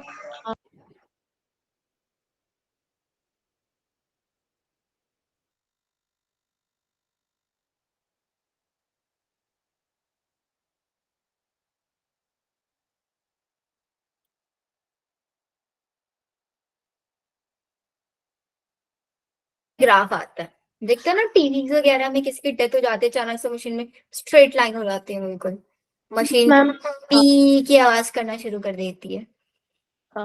मैम ये नीचे आपने इलेक्ट्रोकार्डियोग्राम। डेथ हो जाती है तो मैम उस पे स्ट्रेट लाइन आ जाती है।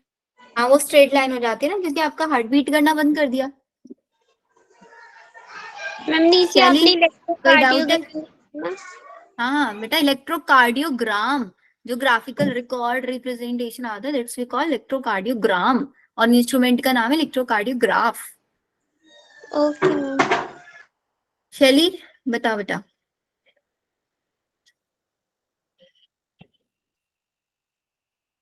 मैम ECG, क्या बताना है? अरे अपने हैंड रेज के ना, I thought you have any doubt. No ma'am, बस वही पूछ रही थी।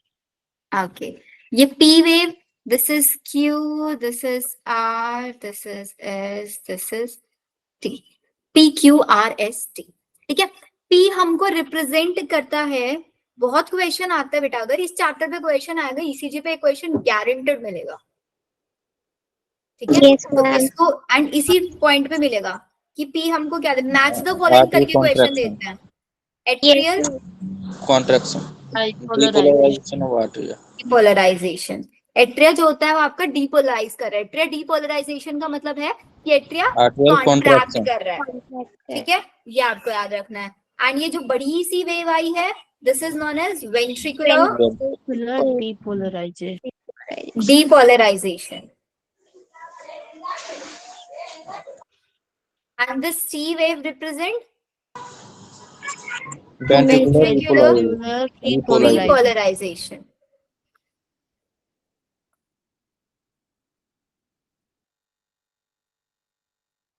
लिखो इसको अच्छे से, एट्रिया डिपोलराइज कर रहे हैं। डिपोलराइजेशन किसकी वजह से हुआ? जब आपका कॉन्ट्रैक्शन हुआ एट्रिया का एसए नोड के थ्रू। वेंट्रिकल्स डिपोलराइज किसकी वजह से करते हैं?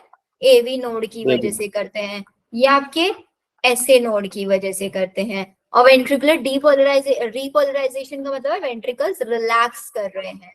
ये सुहानी मैम ये डिपोलराइजेशन और रिपोलराइजेशन का मीनिंग क्या है?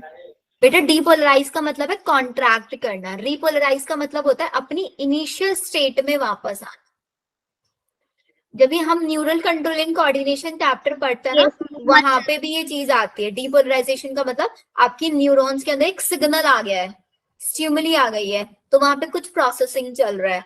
और रीपोलराइजेशन का मतलब होता है वापस अपनी नॉर्मल इनिशियल स्टेट में वापस आ जाना, get back to your normal initial. Sodium potassium channel वाला है हाँ ना? वो तो आप स्वानी न्यूरल कंट्रोलिंग पढ़ोगे ना, तो आपको ये टर्म समझ में आ जाएंगी। अभी के लिए आप इतना याद रख लो, डीपोलराइजेशन मतलब कॉन्ट्रैक्ट करना, रीपोलराइजेशन मतलब रिलैक्स करना, नॉर्मल स्टेट में आना।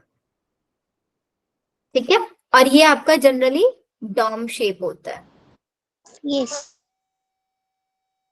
और ये तो आपको दिख रहा है एकदम हाई पीक इसके अंदर दिखाई देती है। ये वाली पीक छोटी होती है और आर एस और दिस वन पी ये थोड़ी बड़ी होती है, डीप होती है ये।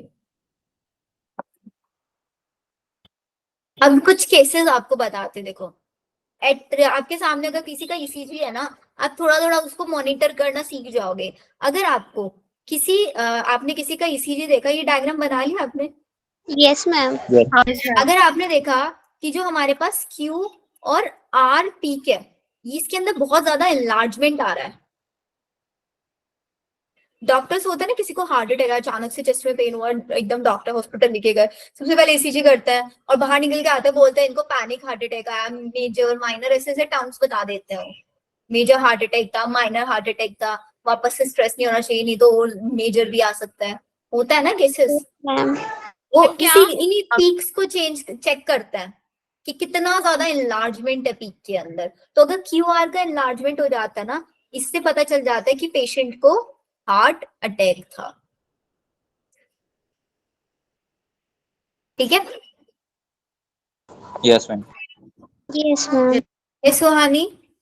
मैम जब एनलार्जमेंट होता है, हार्ट अटैक आता है, तो हार्ट में कौन सी प्रोसेस चल रही होती है उस टाइम पे? बेटा उसके केसेस होता है, देखो एक होता है कार्डियक अरेस्ट, एक होता है हार्ट अटैक। तो ये अभी मैं डिसऑर्डर्स में भी आपको बताऊंगी। इसके अंदर होता है केसेस कि अगर आपके हार्ट को प्रॉपर ऑक्सीजन नहीं मिल पा रहा है तब होता है आपका, या फिर आपका जो ब्लड है वो प्रॉपर पंप नहीं हो पा रहा है, उसमें प्रेशर बहुत ज्यादा लग रहा है, वो होता है। एक केस होता है हार्ट की मसल्स डैमेज हो जाना। अलग अलग केसेस होते हैं इसके। ठीक है, यहाँ तक बताओ, सबको समझ आया? Yes ma'am. मैम जी बोलिए। मैम जैसे किसी को हार्ट अटैक आया, फिर उसको डॉक्टर के पास लेके गए, तो फिर डॉक्टर जब ईसीजी करेगा तब भी ये वेव बड़ी आएगी, क्योंकि वो तो करंट टाइम पे तो उसको कुछ नहीं हो रहा होगा, तो हो चुका पहले। नहीं बेटा, हार्ट अटैक आया है तो इसका मतलब उसकी पीक बड़ी दिखेगी उसको, बड़ी दिखती है उसमें। देखो ईसीजी के बारे में क्या लिखता है, जल्दी से पढ़ेंगे। You are probably familiar with this scene from a typical hospital television पे आपको दिखता है कि ये patient is hook up to a monitoring machine and जिसके अंदर voltage traces on the screen and उससे पिप पिप की साउंड आती रहती है। और जब पेशेंट को कार्डियक अरेस्ट हो जाता है, मतलब उसका हार्ट की प्रॉपरली डेथ हो जाती है, उसमें एक पी की साउंड आती है, मशीन बंद हो जाती है। अगर आपने ऐसी मशीन का सुना है तो दिस मशीन इज इलेक्ट्रोकार्डियोग्राफ, और उस ग्राफ से क्या ऑब्टेन किया जाता है? इलेक्ट्रोकार्डियोग्राम ऑब्टेन किया जाता है। ECG is a graphical represent, मतलब इलेक्ट्रोकार्डियोग्राम की बात कर रहे हैं। ग्राफिकल रिप्रेजेंटेशन है आपके हार्ट की इलेक्ट्रिकल एक्टिविटी को चेक करने के लिए, to obtain a standard ECG. एक स्टैंडर्ड ईसीजी, वो मैंने आपको ग्राफ बनवाई दिया, ये दिखाया हुआ। पेशेंट इज, इसको एक मशीन से कनेक्ट किया जाता है, उसके अंदर 3 इलेक्ट्रिकल लीड्स लगाई जाती है, 1 to each रिस्ट और आपके एंकल्स पे उसकी। अब इसका अगर ना आप लोगों को एक मैं क्लास के बाद या फिर नेक्स्ट क्लास में एक वीडियो भी दिखाऊंगी कि एग्जैक्टली वो जो लीड्स होती है ना कहाँ पे लगाई जाती हैं। जैसे कि इमेजिन करो ये हार्ट है, ठीक है, तो इस हार्ट का पूरा 3D लेने के लिए ना, तो एक साइड इधर लगाएंगे, एक साइड इधर लगाएंगे, एक ऐसे नीचे की साइड लगाते हैं, मतलब ताकि पूरा 3D व्यू बन जाए। उसको मैं एक वीडियो से आप लोगों को दिखाऊंगी एग्जैक्टली कनेक्ट कैसे करता है और कैसे वो लीड सिग्नल को ट्रैप करती है कि हार्ट की क्या इलेक्ट्रिकल एक्टिविटी चल रही है। ठीक है, that continuously monitor the heart activity for a detailed evaluation of the heart function. Multiple leads वहां पे कनेक्ट की जाती है चेस्ट रीजन पे, and we will talk only about it. सिर्फ अभी हमें आपके ईसीजी पढ़ना है, बाकी इलेक्ट्रिकल लीड्स क्या काम करती है, कैसे सिग्नल भेजती है, कैसे ट्रैक करती है, वो सारी चीजें आप लोग एमबीबीएस में पढ़ोगे। Yes ma'am. Each peak in the ECG, ECG के अंदर जो हर एक पीक होती है वो आपको एक अलग एक्टिविटी बताती है जो हार्ट के अंदर चल रही होती है। जैसे पी वेव होता है वो आपको डिपोलराइजेशन ऑफ द एट्रिया बताता है, जिसकी वजह से क्या होता है, आपका हार्ट एट्रिया कॉन्ट्रैक्ट करता है। क्यूआरएस क्या बताता है, डीपोलराइजेशन ऑफ वेंट्रिकल बताता है, जिसमें वेंट्रिकुलर कॉन्ट्रैक्शन इनिशिएट होता है। Contraction start shortly after Q, Q से धीरे धीरे स्टार्ट हुआ, अचानक से आर पीक, फिर देन एस पीक तक आया, marks the beginning of the systole, systoles का beginning वहां पे जब systole मतलब contraction start कहाँ से होता है, Q wave से start होता है। और T wave हमको क्या बताता है, repolarization, ठीक है। और T wave का जो end वाला पॉइंट है ये हमको क्या बताता है कि हमारा जो systole है वो marks the end of systole, end of the T wave mark the end of the systole, obviously by counting the number of QRS। Yes Suhani. Ma'am जो ईसीजी जो इंस्ट्रूमेंट होता है उसमें हमारे इलेक्ट्रिकल इम्पल्स जो heart में generate होता है उसी को काउंट किया जाता है ना? हाँ उसी को ही तो काउंट कर रहे हैं हम यहाँ पे, कि हमने देखा ना जो एट्रियल डीपोलराइजेशन है वो किसने कराया, ऐसे नोड ने कराया। वेंट्रिकुलर डीपोलराइजेशन एवी नोड ने। तो ऐसे ने कितना सिग्नल जनरेट करके दे रहा होगा, उसकी एक पीक बना देते हैं, वो अचानक से कितना जा रहा होगा, 70 मतलब 70 से 75, तो बहुत ज्यादा हाई जा रहा होगा, तो और ज्यादा कॉन्ट्रैक्ट करेगा एट्रिया, अगर वो 70-75 की बजाय 100 हो जाए। Yes ma'am. उस चीज के को ट्रैप करता है ये, obviously by counting the, yes Anishwa, any doubt Anishwa?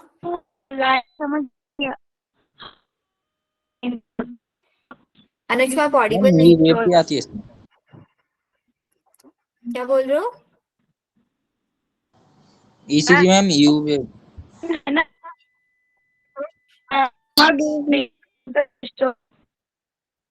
Anishwa you are not audible. Chat में लिख दो।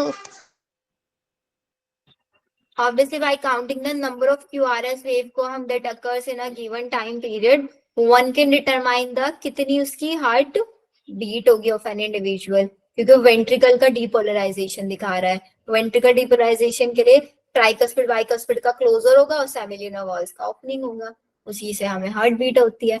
Since the ECG obtained from different individual roughly the same shape होती है, अगर कोई डेविएशन हमें देखने के लिए मिल रहा है शेप में, वही हमको एबनॉर्मेलिटी और डिसीज बता देता है, ये ग्रेट क्लिनिकल सिग्निफिकेंस है। यहाँ तक बताओ, क्लियर सबको? Yes ma'am. अच्छा हार्ट का साइज कितना होता है, साइज वेट बताओ, weight. 200 to 250 mm। No Nigam, there is no weight 3.5 pound. 3.5 pound.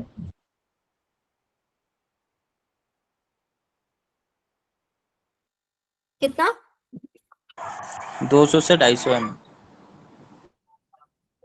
250 से 300 मान के चलो।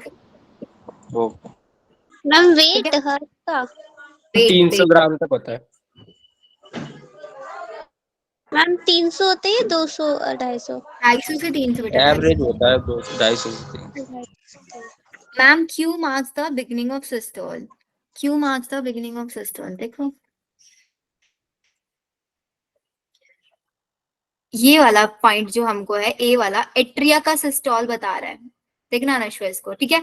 ये यहाँ तक रिलैक्स स्टेट में चल रहा है, जैसे ही क्यू पॉइंट पे आया, ये हमने सिग्नल किसका बोला था, क्यूआरएस, वेंट्रिकल्स का सिस्टोल। तो क्यू पॉइंट से जैसे ही हम स्टार्ट कर रहे हैं तो ये हमको बता रहा है कि अब वेंट्रिकल सिस्टोल करना शुरू कर रहा है, तो इसलिए यहाँ पे लिखी हुई line Q marks the beginning of systole, ठीक है। Yes ma'am. डबल सर्कुलेशन, अब डबल सर्कुलेशन के लिए सिंपल सी चीज बताते, देखो इतना बड़ा इन्होंने लिख के दिया हुआ है,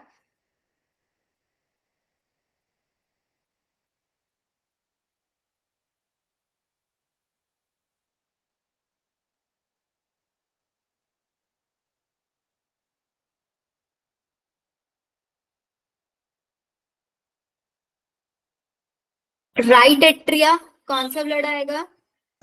डीऑक्सीजनेटेड। डीऑक्सीजनेटेड एंड लेफ्ट में ऑक्सीजनेटेड। ऑक्सीजनेटेड। ठीक है, अब हियर वी हैव, क्या बनाया ये सुहानी? लंग्स। मैम जैसे हाँ हाँ बोलो जैसे एक एथलीट है, सुहानी, बताओ। मैम जैसे एक एथलीट है, वो कार्डियो ट्रेनिंग ले रहा है, बहुत मतलब 3 साल लगभग है, तो उसका जो हार्ट रेट होगा वो कम होता जाता है, ऐसा क्यों? वो अपने हार्ट को रिलैक्स कर लेता है वो जल्दी। मेरा ऐसा रीजन था, मैम ने भी कहा था, फिजिकल एजुकेशन के क्वेश्चन में आया था ये। बेटा इसमें क्या होता है ना, क्योंकि वो अपना बीट पर मिनट को इंक्रीज कर देता है ना, बीट पर मिनट। अब बीट पर मिनट वो इंक्रीज कर रहे हैं, तो इट मींस उनकी जो ब्लड के अंदर सर्कुलेट होने की एफिशिएंसी है वो बहुत ज्यादा बढ़ रही है, क्योंकि एथलीट को इट रिक्वायर कि उसको जल्दी जल्दी ऑक्सीजन मिले, बॉडी को जल्दी जल्दी ऑक्सीजन मिलेगी, तभी उसकी पूरी बॉडी के सेल्स तक ऑक्सीजन जाएगी एंड वो क्या करना शुरू करेगा, उसको ऑक्सीडेशन होगा, उसको एनर्जी मिलेगी। एथलीट को सिर्फ और सिर्फ मेन चीज होती है कि उसको ज्यादा एनर्जी की डिमांड है। अब एनर्जी किससे मिलेगी?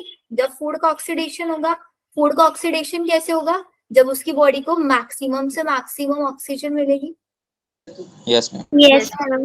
होता है, तो इसीलिए उसका जो हार्ट बीट होता है वो बढ़ जाता है, हार्ट रेट उसका बढ़ता है हमेशा। लेकिन मेन चीज होती है कि जैसे हमें होता है ना, आप 1 किलोमीटर दौड़ो तो आपका अचानक से हार्ट बीट बहुत ज्यादा बढ़ जाती है,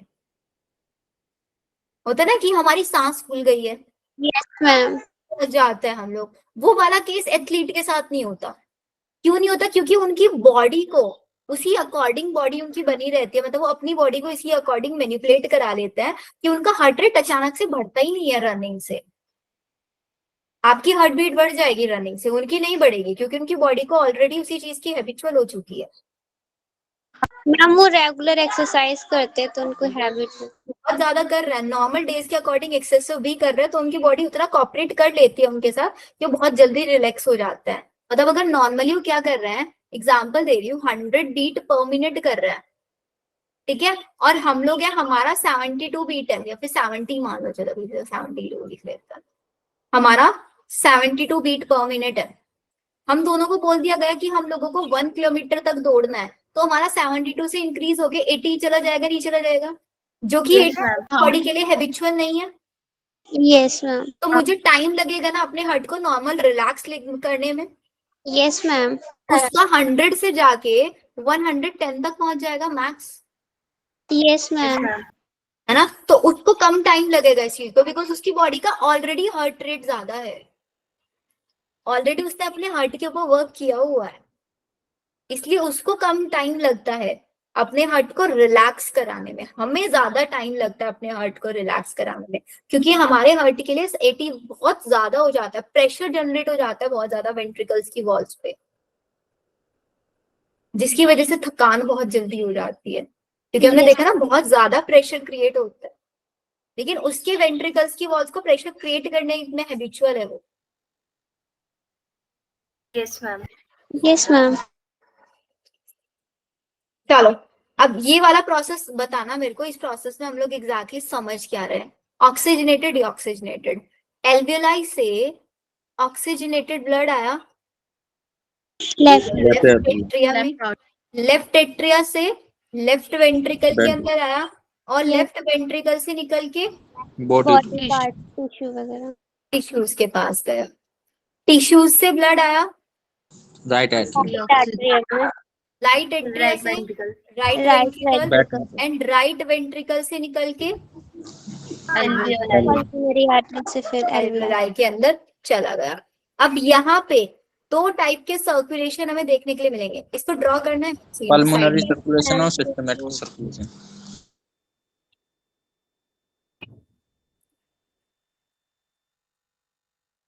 सिस्टेमिक सर्कुलेशन एंड एक पल्मोनरी सर्कुलेशन। पल्मोनरी टर्म से आप समझ गए होंगे, लंग्स से रिलेटेड है ये। पल्मोनरी सर्कुलेशन में कौन कौन वर्क कर रहा है? लेफ्ट आर्टरियम और राइट वेंट्रिकल। अब जल्दी से मैम पल्मोनरी वेन का पूछा है ना आपने? पल्मोनरी हार्ट का कहाँ Pulmonary- पूछी? पल्मोनरी सर्कुलेशन, लेफ्ट आर्टरी और राइट आर्टरी। लेफ्ट एट्रिया और राइट वेंट सिस्टमिक में राइट एट्रियम और left ventricle. Right left eight ma'am right atrium. Ventricle ma'am. Systemic में है हमारे पास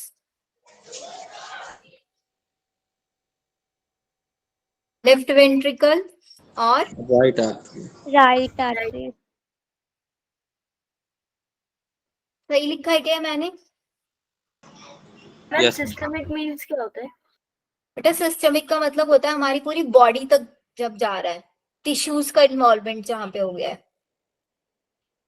body systems, digest system, respiratory, जितने भी सिस्टम्स, उन सिस्टम से अगर आया ना, टिश्यूज से आ रहा है, टिश्यूज के पास जा रहा है और टिश्यूज से आ रहा है, तो वो आपका सिस्टमिक सर्कुलेशन। और जब हमारा लंग्स के पास आ रहा है, लंग्स के पास से जा रहा है, which is known as pulmonary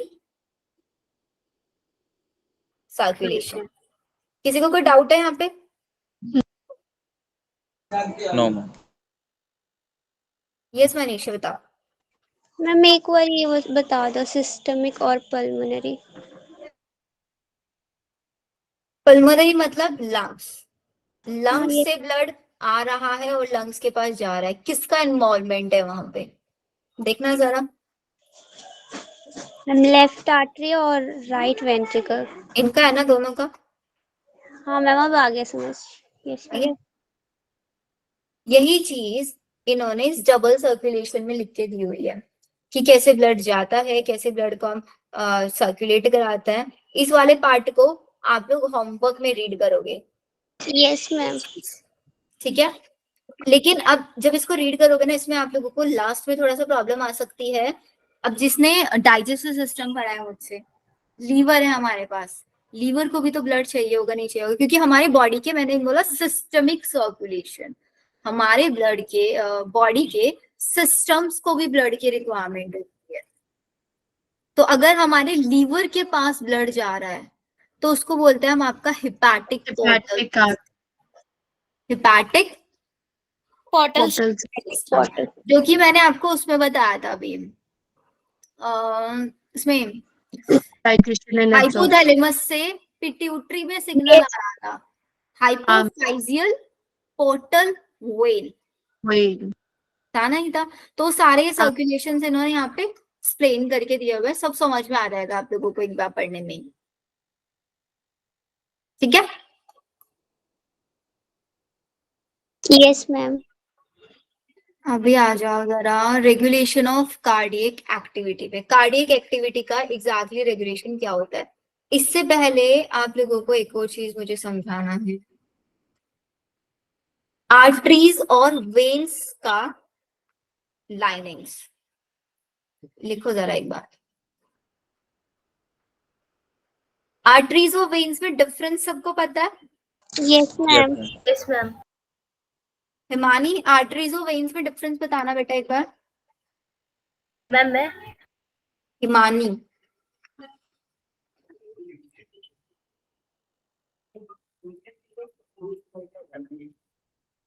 है क्लास में हिमानी? मैम बोलो। अब सुनाई दे रहा है? हाँ बेटा अभी सुनाई दे रहा है। हाँ मैम। पहले आवाज तो आ रही थी बट आपकी, लेकिन बहुत ब्रेक हो के आ रही थी। हाँ मैम कनेक्शन बहुत लो है यहाँ पर नेटवर्क का। कोई बात नहीं। आर्टरीज और veins, arteries originated from heart. और veins originated from tissue. Tissues.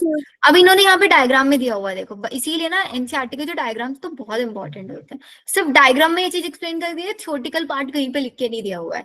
Arteries और वेन्स में डायग्राम के बेसिस पे अगर आप देखो, इनके ल्यूमन में आपको डिफरेंस दिख रहा है?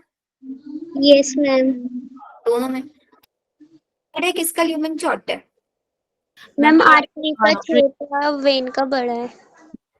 आर्टरीज का छोटा ल्यूमन है, वेन्स का बड़ा है। पढ़ नॉर्मल आर्टरी की बात कर रही हूँ, अभी पल्मोनरी वाली की बात नहीं कर रही हूँ। आर्टरी कैसा ब्लड लेके जाती है? Oxygenated blood, Deoxygenated. Oxygenated ma'am. पहले तो डिसाइड कर लो ऑक्सीजनेटेड या डीऑक्सीजनेटेड। ऑक्सीजनेटेड लेके मैम जाते हैं। ऑक्सीजनेटेड ब्लड लेके लेके जाती है, जाती है। ऑक्सीजन के बॉडी पार्ट है, लेकिन मैम मैम पल्मोनरी आर्टरी लेके जाती है हाँ, डीऑक्सीजनेटेड, पल्मोनरी आर्टरी डीऑक्सीजनेटेड लेकिन जो नॉर्मल आर्टरीज हैं वो तो ऑक्सीजनेटेड ही लेके जाती है। Yes ma'am. हाँ मैम, नॉर्मल तो ऑक्सीजनेटेड लेके जाती है। और वेन्स डीऑक्सीजनेटेड ब्लड। डीऑक्सीजनेटेड। तो वेन्स के अंदर ना क्या किया गया ना, जब आप इसका एक बार डायग्राम देखोगे थोड़ा 3D वाला, तो ये हमारी वेन है, इसके बीच में से फ्लैप्स बनाए गए हैं। इन फ्लैप्स का काम समझते हो कि अभी मेरे पास ब्लड यहाँ पे है, ये फ्लैप ओपन हो गया, ब्लड यहाँ आ गया, फ्लैप ओपन हुआ, ब्लड यहाँ पे, फ्लैप ओपन हो गया, ब्लड, जब ब्लड यहाँ पे आ गया, ब्लड बैक फ्लो ना कर जाए, इसके लिए फ्लैप यहाँ पे क्लोज हो जाता है। मैम ये किस में है, मतलब किस ये वेन्स के अंदर है, ओके मैम। आर्टरी में नहीं होते, उसका रीजन बताऊंगी अभी। वेन के अंदर है, काम क्या कर रहे हैं फ्लैप्स या वॉल्स हम इनको बोल देते हैं, मैम बैक को रोक रहे फ्लो हैं। को प्रिवेंट कर रहा है, तो वेन्स के अंदर है। आर्टरी के अंदर क्यों नहीं है? Because artery always carry oxygenated blood, और ऑक्सीजनेटेड ब्लड का इतना हाई प्रेशर होता है कि भाई उसको बैक फ्लो का टाइम ही नहीं होता, फटाफट बहुत स्पीड से दौड़ता है। मैम तो इसका यहाँ पे सरफेस एरिया भी कम रहता है, जिससे प्रेशर बढ़ में। हाँ, इसका सरफेस एरिया कम है, जिसकी वजह से प्रेशर बहुत ज्यादा हाई है ना, डायमीटर कम है। डायमीटर कम होता है, जैसे पाइप वाला एग्जांपल मैंने आपको देके बताया था एक बार, कि पाइप का आगे वाला पार्ट आप थोड़ा उसका डायमीटर कम कर देते हो तो प्रेशर से फ्लो करता है। शैली बताओ। मैम इसका मतलब हम ये मान ले कि जो कार्डियक अरेस्ट हमें आता है तो मैम वो आर्टरी के ब्लॉक होने पे आता है, जो इसमें आता है ब्लड कैरी करते हैं। आर्टरी के block, artery artery, exactly artery के अंदर ही आपका क्या होता है ना, एक्यूमुलेशन हो जाता है कोलेस्ट्रॉल वगैरह का। Yes ma'am. Yes ma'am. Atherosclerotic हम उनको डिसीज बोलते हैं। ब्लड क्या नहीं होता? फ्लो बैक भी नहीं होता मैम वो वापस से। एग्जैक्टली। आए समझ में आर्टरीज और वेन्स में डिफरेंस? किसका ल्यूमन वाइड है, किसका ल्यूमन शॉर्ट है? Yes ma'am. इनकी एक बार इन्होंने डायग्राम में भी नहीं लिखा, जिनका सबसे आउटर मोस्ट पार्ट है ना, इसको हम बोलते हैं आपका tunic externa. Tunica external. Ma'am कभी अगर क्या बोलते हो बेटा, अगर बैकफ्लो हो गया तो क्या होगा बेटा? बैकफ्लो होता ही नहीं है। अगर किसी का होता है ना, बीपी बहुत ज्यादा लो हो रहा है, बहुत लो फील करता है वो, क्योंकि उसका ब्लड बीपी लो का मतलब ये नहीं बैकफ्लो कर जाएगा, स्पीड कम है, वो धीरे धीरे फ्लो कर रहा है, वॉल्स के ऊपर प्रेशर कम लग रहा है, बैकफ्लो तो होता ही नहीं है कभी भी। मैम किसी भी ट्यूनिका एक्सटर्ना, और ये जो ग्रीन वाला पार्ट है, this is tunica internal. Media, और सबसे इनर वाली जो लाइन है ट्यूनिका इंटरनल। इंटरनल। याद रहेगा ये? Yes ma'am. और सबसे अंदर ल्यूमन, किसका ल्यूमन वाइड है, किसका ल्यूमन वाइड नहीं है, ये याद रखना है। ट्यूनिका एक्सटर्ना जो होती है वो फाइब्रस लेयर होती है, फाइब्रस। ट्यूनिका मीडिया जो लेयर होती है ये आपकी स्मूथ मसल्स से बनी होती है, या फिर इलास्टिक फाइबर्स से बनी होती है।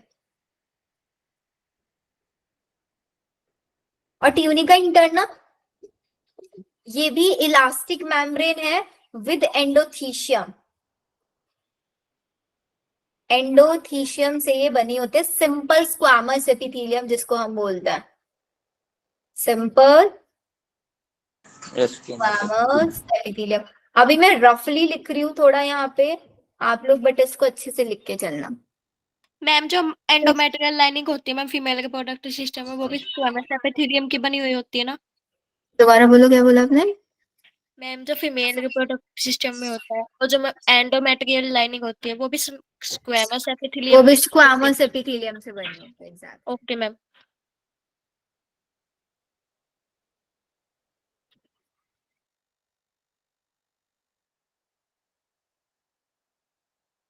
मैम इसमें कोलोजन फाइबर भी होते हैं ना ट्यूनिका? हाँ बेटा, कोलेजन जो ट्यूनिका एक्सटर्ना है ना, इसके अंदर जो इन्होंने लाइंस लाइंस करके दिया हुआ है ना, these are the collagen fibres, okay जो कि आपका विटामिन सी से बने होता है।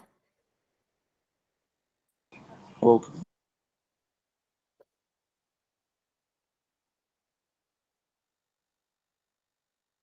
और किसी को बताओ, डाउट है क्या? मैम अगर किसी का ब्लड कोलेस्ट्रॉल हाई हो जाता है तो मैम उसे लो कैसे कर सकते हैं?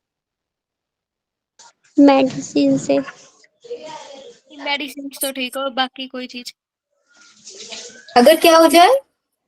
मैम ब्लड ब्लड कोलेस्ट्रॉल मान लो किसी का हाई हो जाता है। ब्लड कोलेस्ट्रॉल अगर हाई हो जाता है यस तो मैम। बेटा उसके लिए कोलेस्ट्रॉल लोवरिंग एजेंट्स होता है ना, पढ़ा है माइक्रोब्स वाले चैप्टर में हमने, यस मैम। वो भी होता है। बहुत सारी मेडिसिन दी जाती हैं जो आपकी बॉडी में कोलेस्ट्रॉल बनने को रोकती हैं। बहुत सारे ट्रीटमेंट है बेटा कोलेस्ट्रॉल के तो। Okay ma'am. बताओ, यहाँ तक कोई डाउट? No ma'am. अब बच जाता है हमारा last topic, regulation of cardiac activity.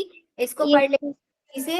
And disorders के लिए मैं आप लोगों को एक रिकॉर्डेड लेक्चर शेयर करूंगी अपना ही, जिसमें ना मैंने इमेजेस के थ्रू सारे डिसऑर्डर समझाए हुए हैं। तो यस आपको ये वाला पूरा पार्ट वहां से क्लियर हो जाएगा। Okay ma'am. कितनी देर की वीडियो है? 12 मिनट मैम वीडियो कितनी देर की है डिसऑर्डर वाली? से 12 मिनट। हाँ तो मैम सही है, भेज देना। क्या? चलो, यस। रेगुलेशन में नॉर्मल एक्टिविटीज जो होती है हार्ट की, वो इंट्रिंसिकली मतलब खुद से, बिकॉज हमने देखा था ऑटो एक्साइटेबल होता है सारी एक्टिविटीज। इंट्रिंसिकली कंट्रोल होती है by specialised muscles which are known as nodal tissue. इसीलिए हम हार्ट को क्या बोलते हैं? मायोजेनिक। तो heart can be of two type, neurogenic heart and myogenic heart. हमारा हार्ट मायोजेनिक है। Special neural system in the medulla oblongata can moderate the, yes Suhani? Ma'am myogenic बता दो एक बार।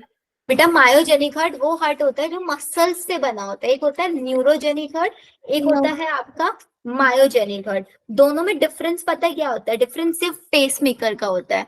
हमारे हार्ट का जो पेसमेकर है वो हमारे हार्ट के अंदर प्रेजेंट है। न्यूरोजेनिक वाले हार्ट होता है, उनका जो पेसमेकर होता है वो आउटसाइड द हार्ट होता है।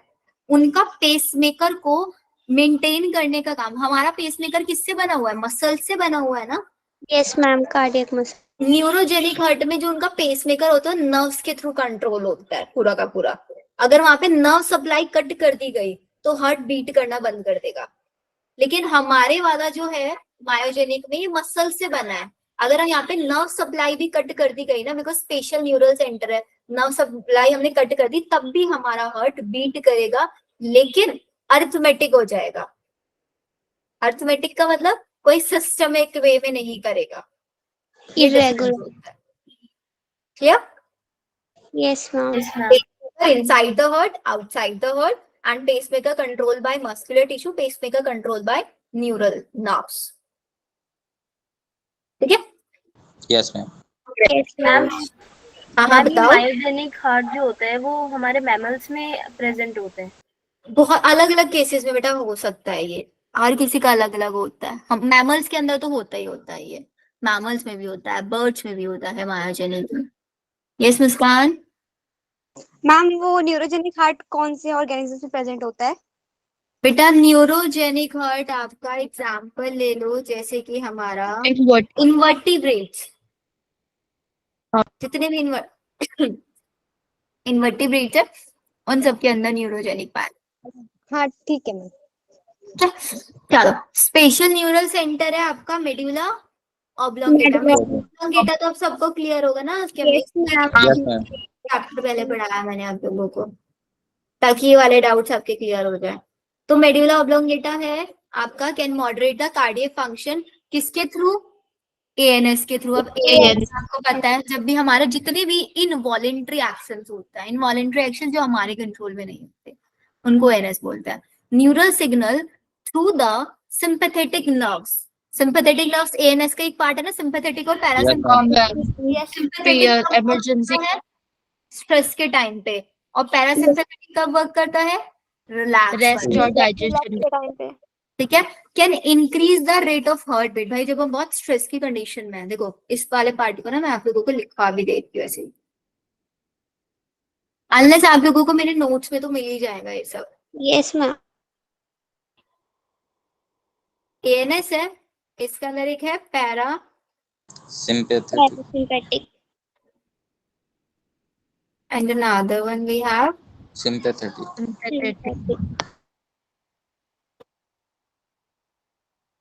जो सिंपैथेटिक होता है ना, ये स्ट्रेस के केस में वर्क करता है, और पैरासिम्पैथेटिक रिलैक्स वाली कंडीशन में। स्ट्रेस अगर आपकी बॉडी में स्ट्रेस है तो ऑब्वियसली आपका हार्ट बीट बढ़ जाएगा। Yes ma'am. हार्ट बीट बढ़ने का मतलब आपका जो वेंट्रिकल्स है वो बहुत जल्दी जल्दी ब्लड फ्लो करेंगे, तो मतलब उनके ऊपर प्रेशर बढ़ेगा, वेंट्रिकुलर कॉन्ट्रैक्शन बढ़ेगा। यस सुहानी। मैम ये हार्ट बीट मतलब क्या है? हार्ट बीट नहीं है, बीट है, बीट BEAT। ठीक है। और रिलैक्स वाली कंडीशन में जब हमारा हार्ट रिलैक्स है तब क्या होगा? हार्ट रेट कम हो जाएगा यस मैम। और आपका जो कॉन्ट्रैक्शन है वो भी कम हो जाएगा, वेंट्रिकुलर कॉन्ट्रैक्शन। तो इसका मतलब सिंपल सी चीज है, स्ट्रेस वाली कंडीशन में सिंपैथेटिक से सिग्नल आएगा और रिलैक्स वाली कंडीशन में पैरासिम्पैथेटिक से। देखो न्यूरल सिग्नल्स थ्रू सिंपैथेटिक, वो आपके हार्ट बीट रेट को इंक्रीज कर रहा है और आपकी जो वेंट्रिकुलर कॉन्ट्रैक्शन है उसको बढ़ा रहा है। इट मीन्स आपका कार्डियक आउटपुट भी बढ़ जाएगा। ऑन द अदर हैंड जो पैरासिम्पैथेटिक है, एएनएस का ही पार्ट है, आपके हार्ट बीट को डिक्रीज कर रहा है, आपका जो वेंट्रिकुलर कॉन्ट्रैक्शन है उसके पोटेंशियल को डाउन कर रहा है। इट मीन्स आपका कार्डियक आउटपुट, तो यहीं पे आप कार्डियक आउटपुट इंक्रीज और डिक्रीज भी लिख सकते हैं। Yes ma'am. It means decrease cardiac output, और यहाँ पे इंक्रीज कार्डियक आउटपुट।